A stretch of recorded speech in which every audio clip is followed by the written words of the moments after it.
how to use VLookup to get multiple values. So let's get started.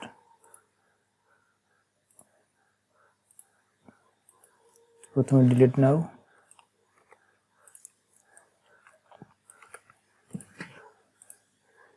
প্রথমে আমরা দেখব, আবার আসি অল্টার এ বি হচ্ছে ডাটা ভ্যালিডেশন মেনু আসবে। এখান থেকে আমরা দেবো অ্যালো, লিস্ট, এখান থেকে সোর্স থেকে দিতে যাব, কন্ট্রোল শিফট ডাউন অ্যারো, ওকে।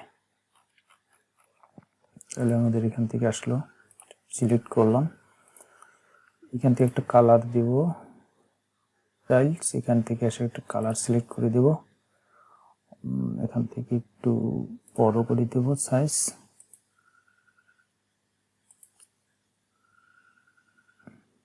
ওকে।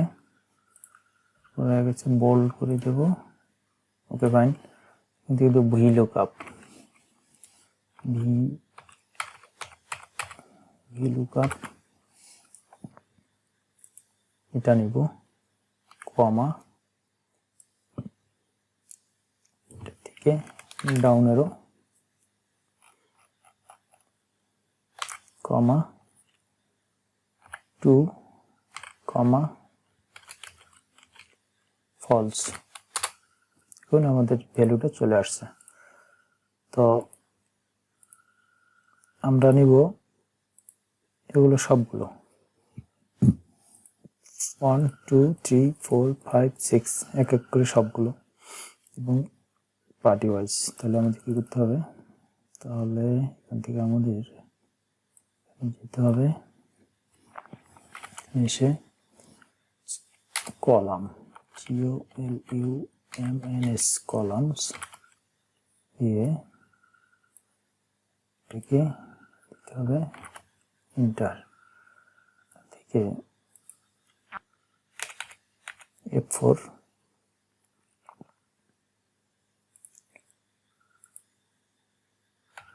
F4,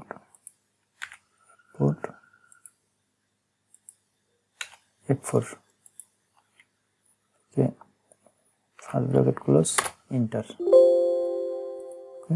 তাহলে দেখেন আমাদের সবগুলো চলে আসছে, টান দিয়ে টান,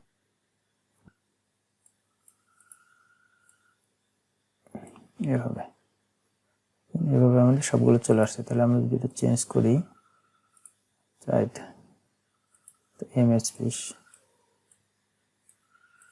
এমএস, চেক ব্যাস, exact value as it is যা আছে সবগুলো চলে আসছে। তাহলে আমরা এটা কপি করে দেব, কন্ট্রোল সি, কন্ট্রোল ভি, তাহলে এইভাবে চলে আসছে সব।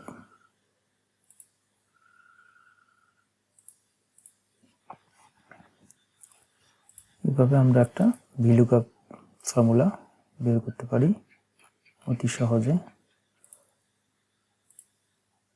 যদি আমরা চেঞ্জ করে দেই, এটা চেঞ্জ হয়ে যাবে, কত সুন্দর সবগুলো চেঞ্জ হয়ে গেছে। এমএস ফিশ, আর অন্য একটা দিই,